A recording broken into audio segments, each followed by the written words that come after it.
So I just wanted to show you how to do the assignment in Excel. And you can do this on ledger paper if you do not have Excel.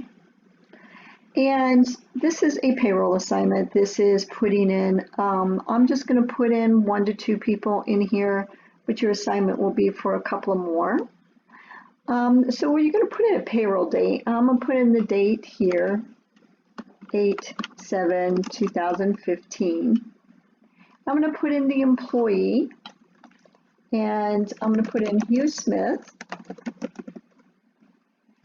And I'm going to actually insert a comment which will have the employee's deductions and stuff. So you right mouse click, and then you're going to insert new comment, and under the comment you can put in,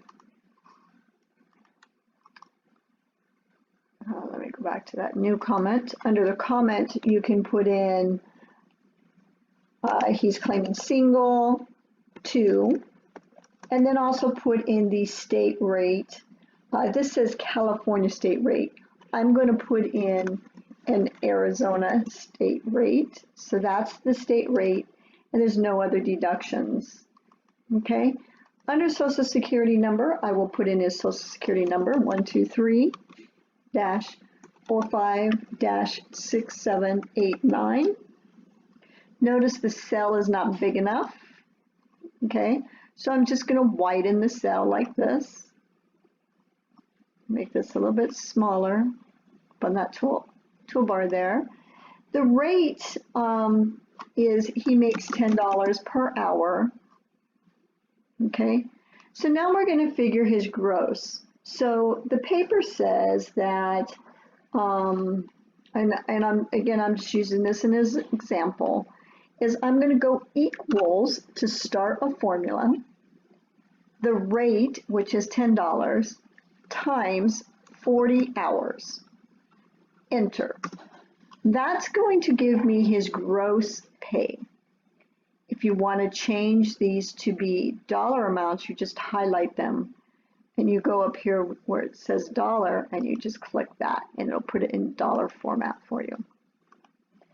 So now you go to the book, and that circular e-book, and we're going to find single claiming to $400.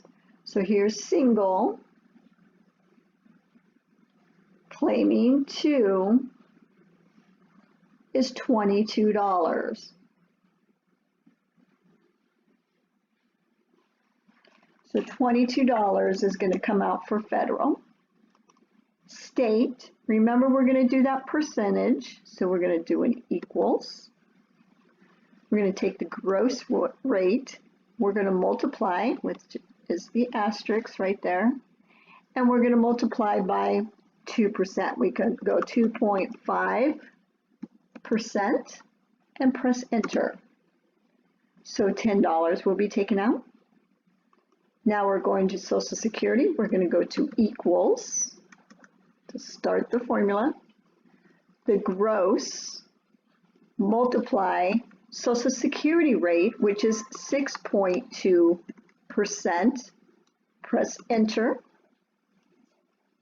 Now we go to medical, equals gross times 1.45%. Press enter.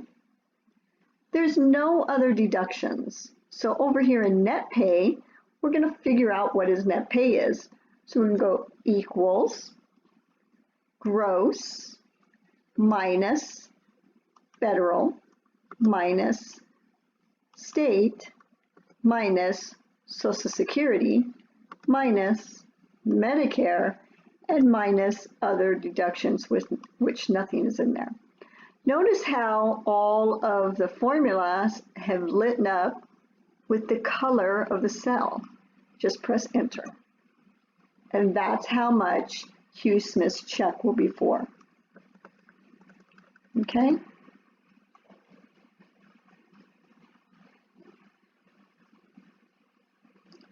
Let's figure another one that has it's a weekly pay, and it's going to be salary. So we'll do one more on the sheet just to give you an example.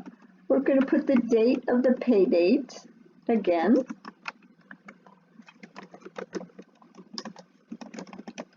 The name, okay, Sarah Johnson's Social Security number, okay, and again, this is just a sample. You're not going to find this in your assignments. I'm just showing you how to do it on Excel, and you can also do this on your green ledger paper. I'm going to go equals.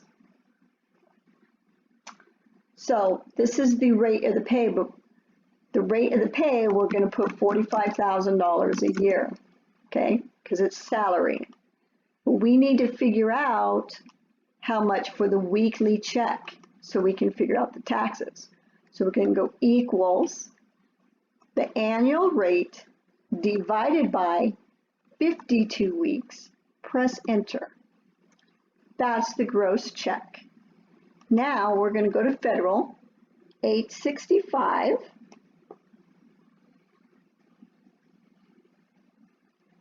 Claiming 1 is going to be $105 on that circular E graph. State rate is equals gross times 2.5%, whatever the employee signed up for when they filled out their paperwork for employment. It's there. And actually what we can do is we can just highlight these cells here, right mouse click, push copy, click the cell and press enter, and it will automatically put the formulas in for you. Notice how easy that was? Now we can add up these columns so we can make other reports. We're just going to highlight going down and press this auto sum. When it does this, that means it's not big enough in the cell, so you have to widen the cell. Okay. Again, highlight, auto sum. Okay. Or we can simply right mouse click, copy, and paste it to the cells. And now you have your totals.